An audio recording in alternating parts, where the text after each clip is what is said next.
Bismillahirrohmanirrohim. Bertemu lagi untuk belajar kembali bersama saya Ratna Dewi. Semoga Allah selalu memberi kesehatan pada kita semua. Amin. Tujuan belajar kita kali ini adalah 1.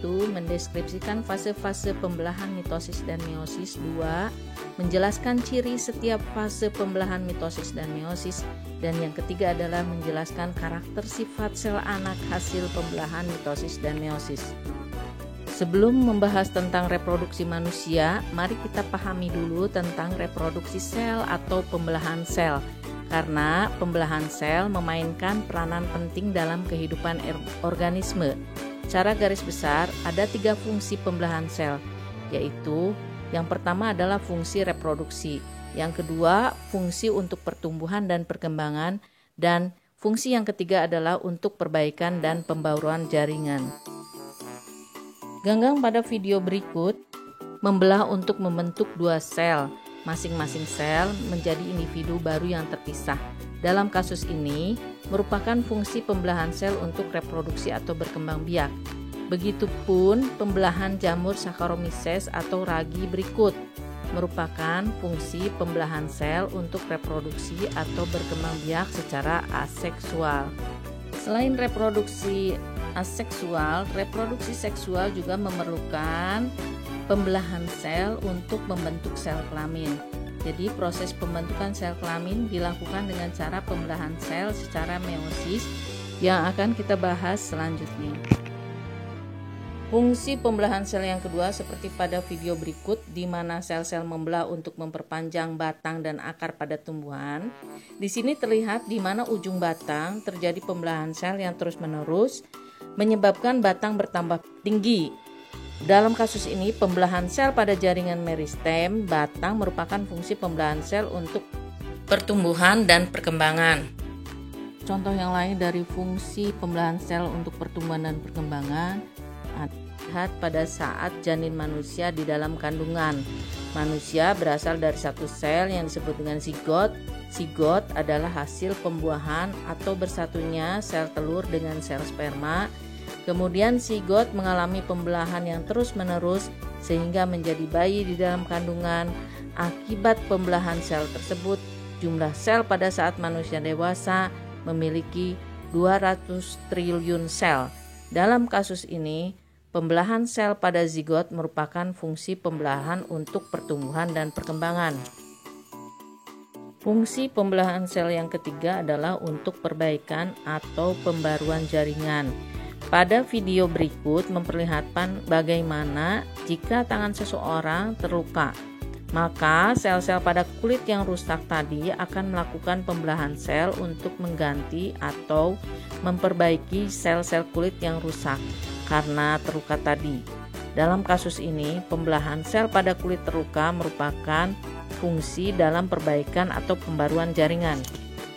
Ada 2 macam pembelahan sel, yaitu pembelahan sel secara mitosis dan yang kedua adalah pembelahan sel secara meiosis.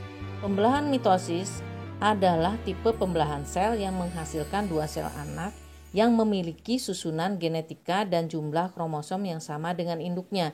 Jika sel induk memiliki 23 pasang, maka jumlah kromosom sel anak juga 23 pasang atau diploid atau sel kromosom selalu berpasangan. Pembelahan mitosis pada organisme bertujuan untuk pertumbuhan, perbaikan atau penggantian sel-sel dan untuk reproduksi aseksual pada organisme.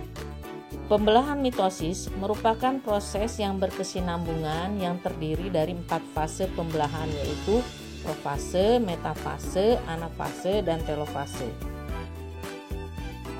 Setiap fase atau tahap-tahap pembelahan mitosis memiliki ciri-ciri yang berbeda, dan agar kalian paham tentang pembelahan mitosis, mari kita simak video berikut. 1. Fase pertama adalah profase. Pada tahap ini bercirikan benang-benang kromatin mulai memendek dan menebal menjadi kromosom. Setelah itu beralih pada fase kedua, yaitu metafase, dengan ciri-ciri kromosom berjajar pada bidang pembelahan. Fase ketiga adalah anafase, di mana kromosom bergerak menuju kutub yang berlawanan. Dan fase keempat adalah telofase, di mana kromosom berpisah menjadi 2 sel anak yang bersifat diploid dan sama persis dengan induknya. Tipe pembelahan kedua adalah pembelahan meiosis. Pembelahan meiosis adalah tipe pembelahan sel yang mengalami pembelahan inti sebanyak 2 kali proses pembelahan, sehingga menghasilkan 4 sel anak yang masing-masing sel anak hanya memiliki setengah jumlah kromosom induknya. Pembelahan meiosis bertujuan untuk reproduksi seksual atau reproduksi secara kawin, yaitu dalam proses pembuatan sel gamet atau sel kelamin. Tadi sudah dikatakan bahwa pembelahan meiosis terjadi pembelahan inti sebanyak 2 kali tahapan pembelahan sel. Tahapan pertama disebut dengan meiosis 1 dengan 4 fase pembelahan, yaitu profase 1, metafase 1, anafase 1, dan telofase 1. Dan tahapan kedua disebut dengan meiosis 2 dengan 4 fase pembelahan juga, yaitu profase 2, metafase 2, anafase 2, dan telofase 2. Sama dengan mitosis, pada pembelahan meiosis pun memiliki ciri-ciri pada setiap tahapnya. Mari kita simak video berikut. Perlu diingat kembali bahwa pembelahan meiosis terjadi pembelahan inti sebanyak 2 kali dengan tahapan pembelahan pertama, yaitu meiosis 1, memiliki 4 tahap pembelahan. Yang pertama adalah profase, di mana benang-benang kromosom memulai memendek dan menebal. Ada perbedaan pada tahap profase di pembelahan meiosis, yaitu pada tahap profase ini kromosom saling berpindah silang sehingga memiliki kromosom yang berbeda-beda susunannya. Setelah profase 1, maka dilanjutkan dengan metafase 1, di mana kromosom berjajar di bidang pembelahan. Lalu fase yang ketiga adalah anafase 1, bercirikan kromosom bergerak menuju ke kutub berlawanan.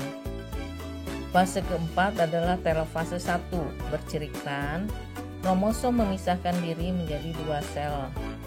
Setelah terjadi 2 sel anak, tahapan pembelahan dilanjutkan dengan tahapan pembelahan 2, yaitu meiosis 2, dengan tahapan yang sama dengan meiosis 1, yaitu 4 tahapan. 1 adalah profase 2, di mana bercirikan membran inti mulai menghilang dan benang-benang kromosom mulai memendek dan menebal. Kemudian metafase 2, bercirikan kromosom berjajar pada bidang pembelahan. Lalu yang ketiga adalah anafase 2, di mana kromosom menuju kutub masing-masing yang saling berlawanan. Dan fase terakhir adalah telofase 2, di mana kromosom memisahkan diri menjadi 4 sel anak yang masing-masing sel anak memiliki setengah jumlah kromosom induknya dengan karakter yang berbeda dengan induknya. Terakhir, mari kita simpulkan perbedaan antara pembelahan sel secara mitosis dengan pembelahan sel secara meiosis pada tabel berikut. Yang pertama adalah jumlah pembelahan. Pada meiosis terjadi 2 kali pembelahan, sedangkan mitosis hanya 1 kali pembelahan. Perbedaan kedua adalah jumlah sel anak hasil pembelahan. Meiosis menghasilkan 4 sel anak yang haploid, sedangkan mitosis menghasilkan 2 sel anak yang diploid. Lalu perbedaan ketiga adalah jumlah kromosom sel anak. Pada meiosis, itu jumlah kromosom anaknya adalah haploid atau setengah dari jumlah sel induk. Sedangkan pada mitosis, jumlah kromosom anaknya adalah berpasangan atau diploid. Untuk perbedaan kelima adalah komponen genetik. Pada meiosis, komponen genetiknya adalah bervariasi, sedangkan mitosis sama dengan induknya. Perbedaan keenam adalah lokasi pembelahan. Pada meiosis terjadi pada sel kelamin, sedangkan pada mitosis terjadi pada sel tubuh. Kemudian yang ketujuh adalah tujuan dari pembelahan. Tujuan pembelahan meiosis adalah pembentukan sel kelamin, sedangkan pada pembelahan mitosis tujuannya adalah pertumbuhan dan perbaikan serta reproduksi aseksual. Sekian, semoga dapat dimengerti dan jangan lupa untuk dukungan channel ini, yaitu like dan subscribe-nya. Terima kasih. Wassalamualaikum warahmatullahi wabarakatuh.